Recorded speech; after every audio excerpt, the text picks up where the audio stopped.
Hello and welcome to Strange Talk with Doc. I hope everything's going good with you. I'm pretty good myself.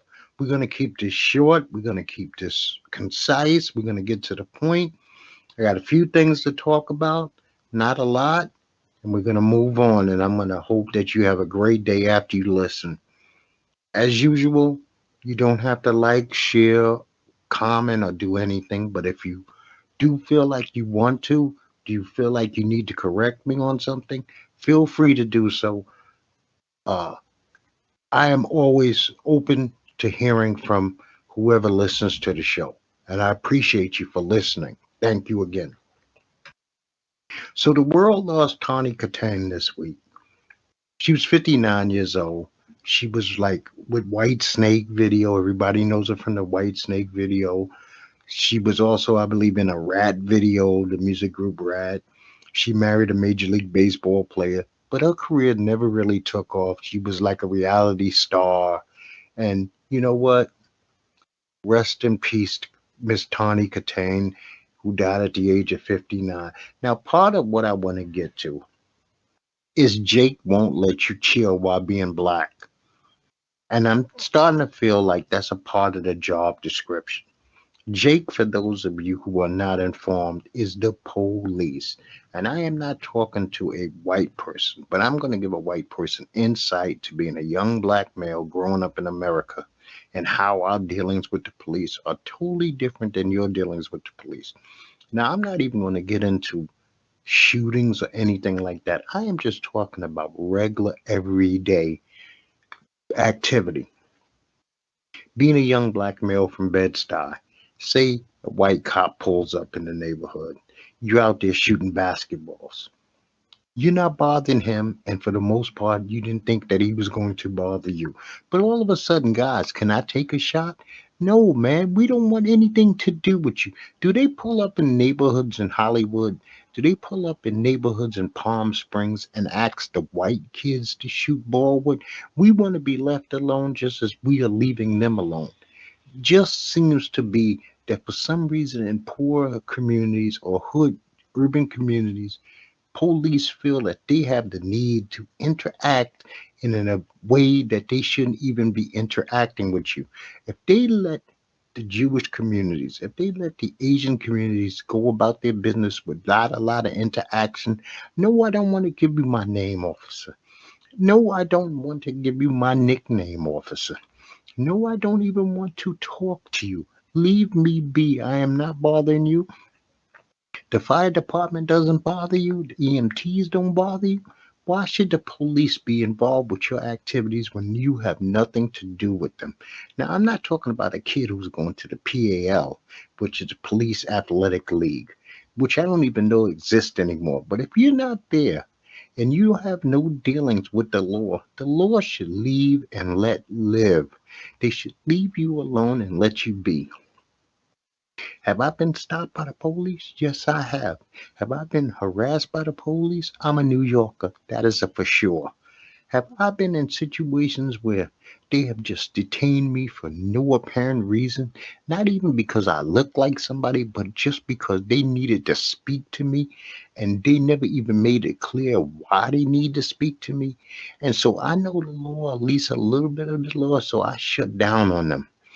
You are free to cuff me. You are free to arrest me. You are free to take me to the precinct of your choosing, and we can discuss whatever we need to do while I have an attorney present. Other than that, I have nothing to do with you, Jake. I want nothing to do with you. Where I grew up, it wasn't very popular to be incommunicado with police. If a man is in uniform, and I'm in the neighborhood, and we're talking the 80s and the 90s during the crack era, the last thing you want to do is be sitting on a corner chopping it up with the law. It is detrimental to your physical being, your family's health, to be dealing with Jake in any way, shape, or form. I'm over 50 now. I still maintain the same kind of mentality. I want nothing to do with the police. I have never called 911 personally. I have no reason to call 911. I don't want them in my home. I don't want any activities. I don't want any running into them. I like to keep me and them separate. If they are needed for a reason, do I think that they are needed? Yes, they are women, they are children, they are old people. They do have a function in society. Do I believe that? Yes, I do. I would argue that all day long. Do I say that they are useless? No, I do not. But if you don't have to have dealings with them, leave them alone. At least that's me. I cannot speak for you. I cannot speak for another human being. You might have brothers, sisters, cousins, friends who were on a police force somewhere, and you are more than comfortable dealing with them. I am not comfortable dealing with them. I've never been comfortable dealing with them. They have never made it their business to make it a situation where it was comfortable. It was always under threat. It was always under possible physical abuse. It was always under, I will arrest you. Even though I'm a person with a clean record, and we'll get to that later on. But I just want to say, you know what? It's nice to be able to be black in America. And Jake just leave you the fuck alone like he would leave everybody else the fuck alone. But I think it's part of the job description. I really do believe that it's part of the job description. 1987, I came home from the military. I decided that I was going to take the police exam. I took the police exam. I passed the police exam. I was going to go into the academy. So they investigated me, this, that, and the other. And then at the last second, I decided that this was not going to be a wise career move for me. This is not something that I want to get involved with. It wasn't like I sat down and I spoke to anybody, but I just really evaluated all my past dealings. And I said, do I want to be associated with people who have always mistreated me? And I decided, no, I'm not. So they reinvestigated me because they felt like it wasn't within my rights to turn them down. Can you believe that? You didn't have the free right to turn them down without being investigated again. But I am so glad in hindsight that I did not join the NYPD because probably more than likely today I would be under arrest or dead personally. I don't think there would be any way that I would have survived it. And just I just brought that up just to let you know that I'm not anti, but I'm anti having dealings when you don't feel you need to be dealt with. If I'm in the market and the police in uniform says, sir, how are you doing today? I don't even reply. If it is not in a legal manner, if I did not witness something, I don't need your good day. I don't need your have a good one. I don't need, do you like that sandwich? I don't need any communication from them, nor do I want any communication from them. So COVID-19 cases are up to 34 million in America, 597 deaths. 262 million people have now been vaccinated. Keep getting those vaccinations, people.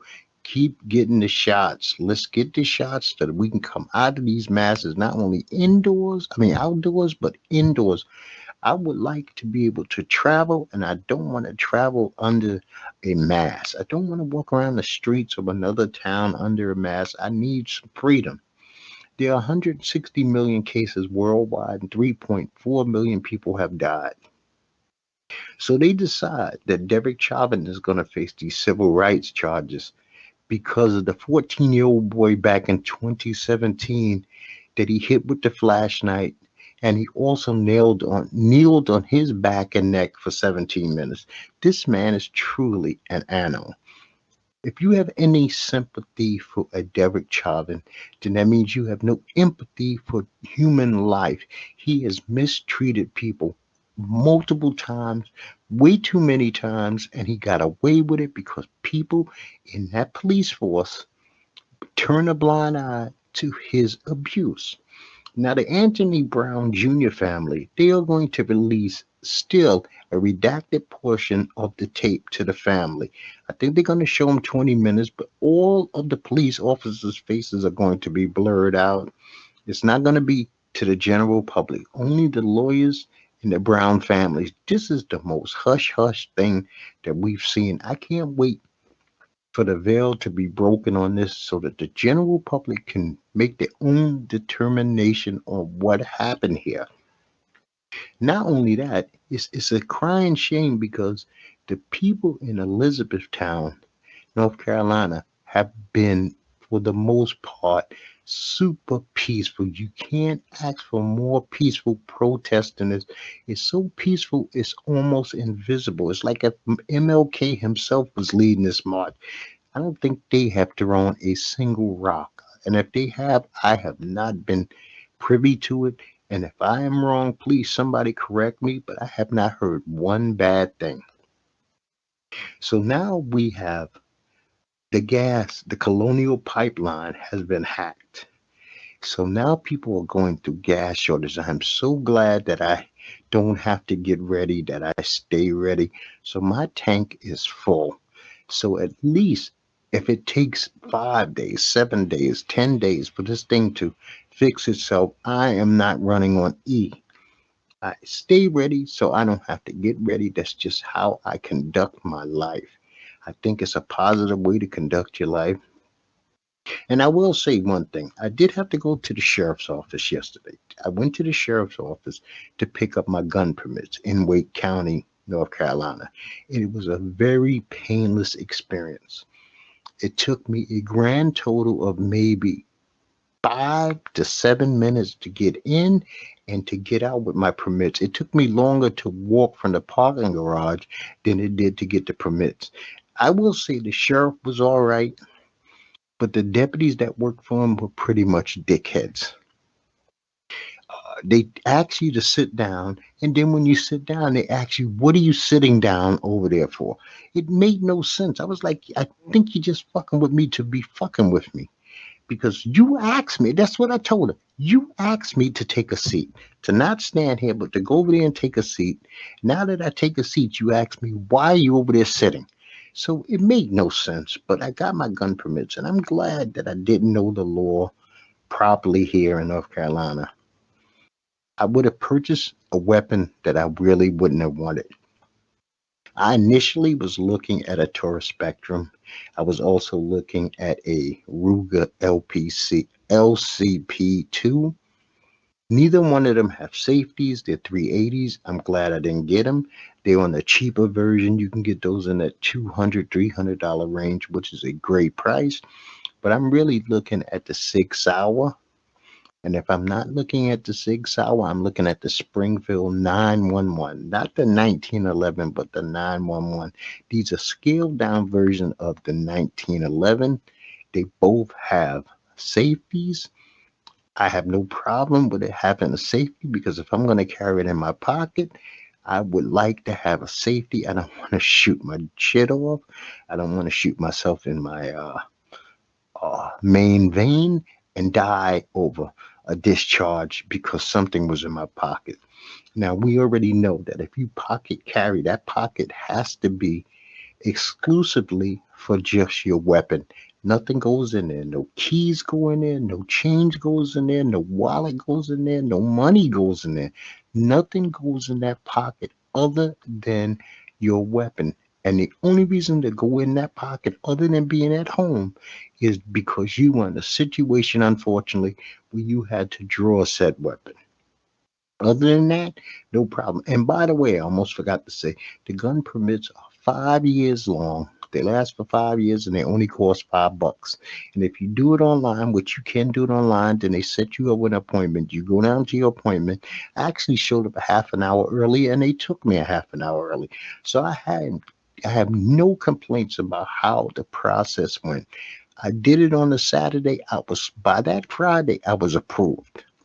See, when you live a decent, clean life, you can get a federal background check overnight, basically, and it will come back and show that you are who you say you are and you have done what you said you've done. And if you said you've done nothing, that's what it will show on your record. I listened to Talib Kweli and Diamond's D CD called Gotham. I thought it was a very good CD. It was quality. I enjoyed it front to back. It was intelligent hoodlum, Brooklyn represented. I have no problem with Talib Kweli, and I appreciate this album. I don't even know who Diamond D is. Maybe he's the beat maker or his producer, but I thought that they put down a good project. So if you have not listened to Gotham, go out and get the CD Gotham. I think you will enjoy it. If you're a fan of hip hop, I find it hard for you not to be able to like this because he did give you all those elements. He gave you the element of street plus intelligence without trying to over metaphor it. He tried not to really go over your head and give a lot of subliminals. He wanted you to enjoy this. And obviously, that's what this was about. I'm into my third episode of a show called Pose. And Pose is outstanding. These episodes have been outstanding. They had an episode with Pray Tell, which is Billy Porter. And Billy Porter brought the funk. He acted his ass off. The emotions was great. This was an intervention scene. This was episode 2 of season, I believe we're on season 4. If you've never seen the show Pose, do yourself a favor and watch episode 2, season 4. And the intervention scene alone is mind-blowing. Then I watched a very fun episode of Pose yesterday called, I'm going to call it the trunk episode. Electra has this trunk that's in her closet and she gets arrested and she needs this trunk removed and how the crew goes about getting it. It was a beautiful episode. It gave me some flashbacks into her life before we got to know her. It's just an outstanding show, and I'm sorry and sad that this is going to be the last season, but hopefully they wrap everything up the way they need to, and I hope it's on a positive note. I don't want to lose any more characters, to tell you the truth. I've grown very fond of these people. The Godfather of Harlem kind of bounced back yesterday. Now, what they're doing with Malcolm X, I do not understand, nor will I understand that he's always incommunicado with this other young lady, which doesn't make sense. His wife barely believes him, which doesn't make sense. He's above board dude. That's who he's always shown us. We've never heard anything sideways about him. And how dare Godfather of Harlem do that? But they're taking artistic license, and I think they're taking artistic license with this one. A little sketchy. I really don't like it. Bob Hart's Abishula, that's a good comedy. Once again, I would love to hear from any Nigerian person. Confirm or deny that Nigerian families are anything like Abishola's family. I would love to hear from you. Please let me know. I don't know any Nigerians personally who can back this up or deny this. I mean, is this insulting, or do y'all take this as a positive thing that you're even featured as a family on television show? I watched the first 2 seasons of Mr. In Between. That is an interesting show.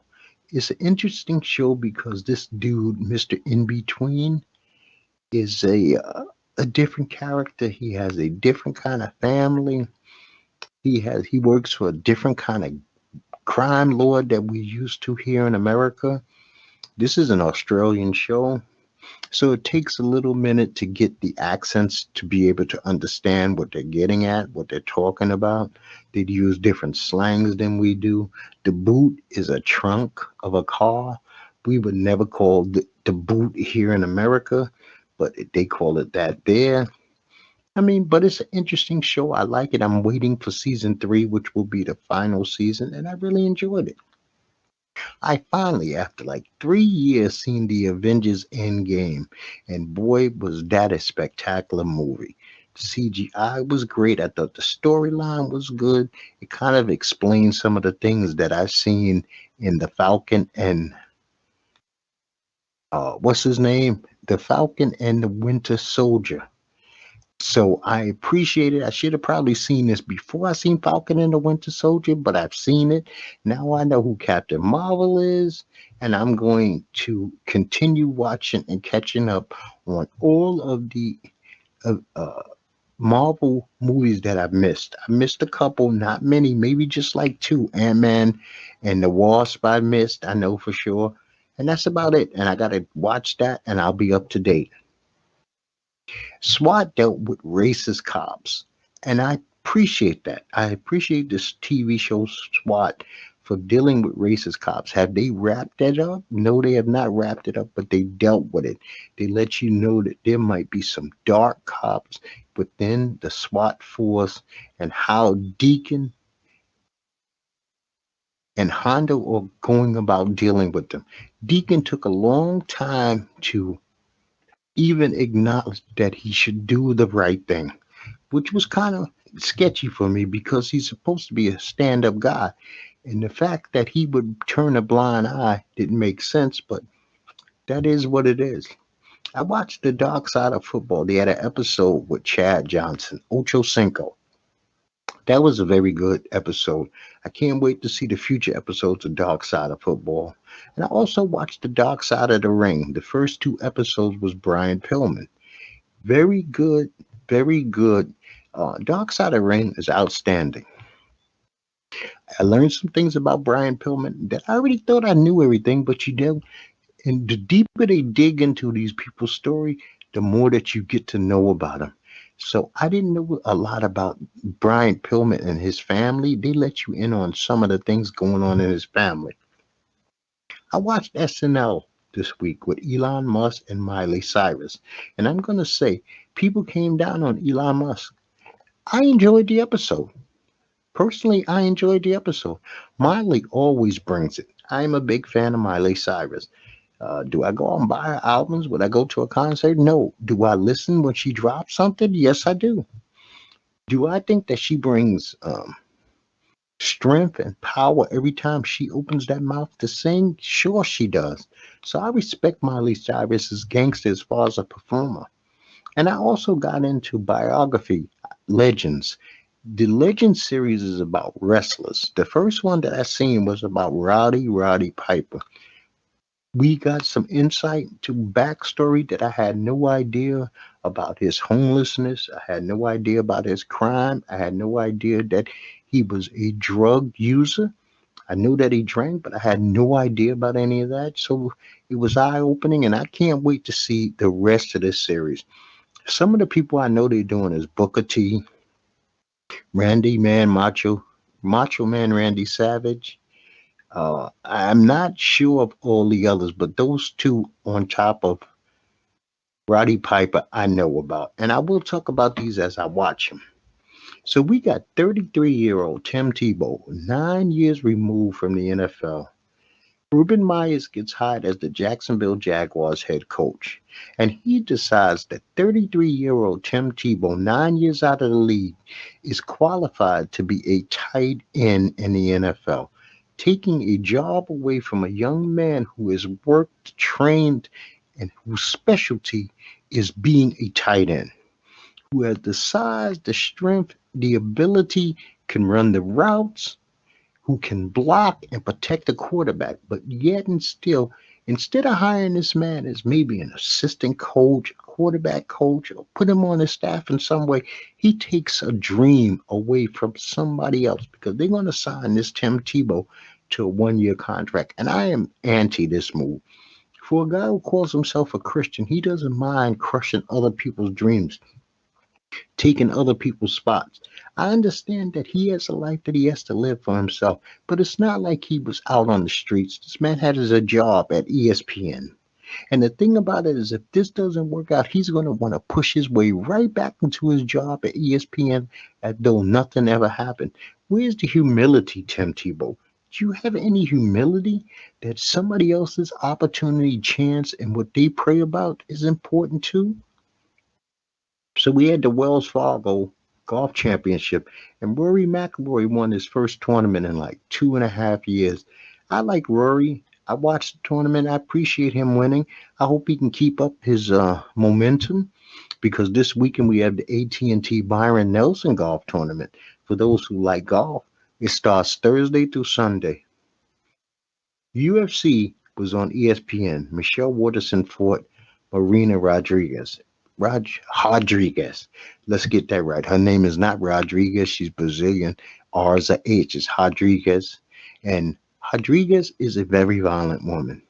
Michelle Waterson was outclassed in this fight, but she didn't look like a bum. It was an entertaining fight. But for the most part, this was not a great card. I'm not going to bullshit you. It was not a great card.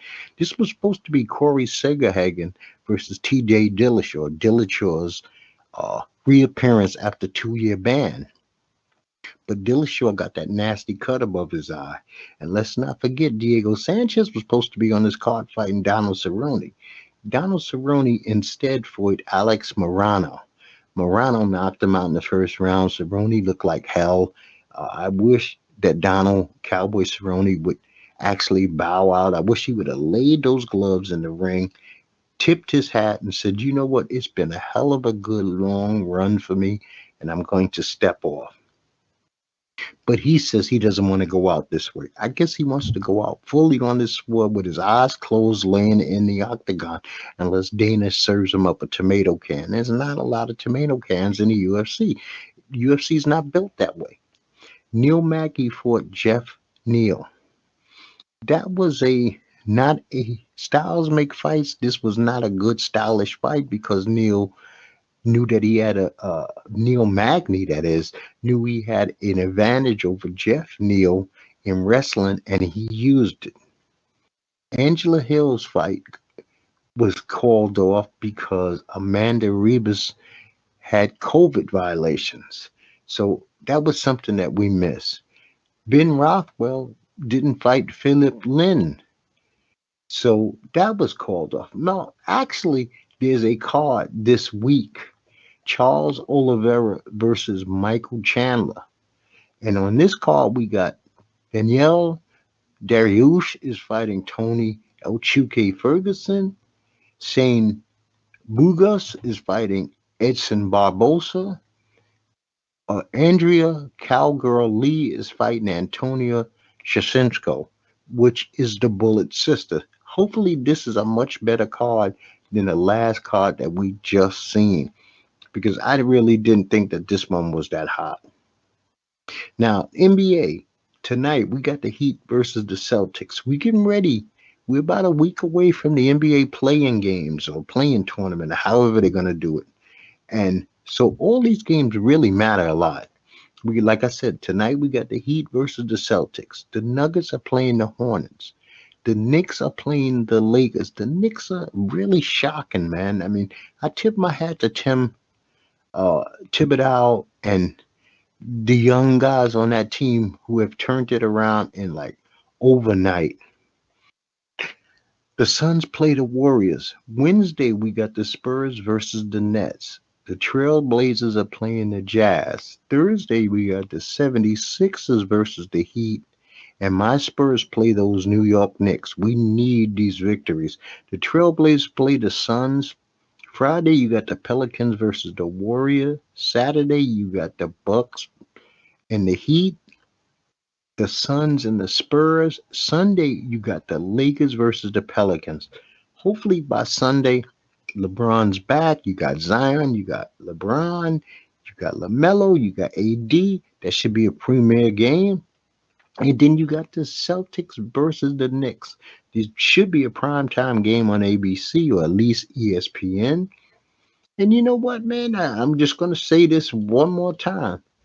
I'm wondering, when is Jake going to allow me to be black and chill out and forget that part of his job description that says that he's got to bust my balls, that he's even got to have any contact with me. If he sees that I am doing nothing wrong, I am bothering no one, I am not violating any law, that he will just allow me to go about my business and have my day without even saying, sir, have a good day.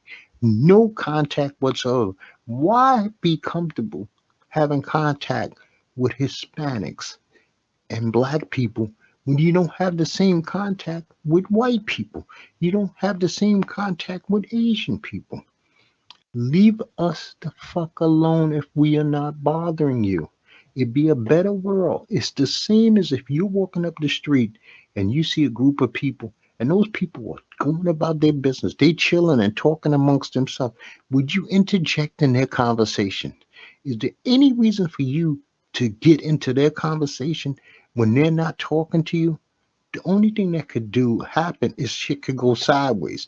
Leave us alone, and particularly leave Doc alone. I'm going to tell you, people, like I tell you each and every time. I hope you have a great week. I will be back next Monday, my normal time, and I'm just going to say peace to you, and I'm going to say peace to yours.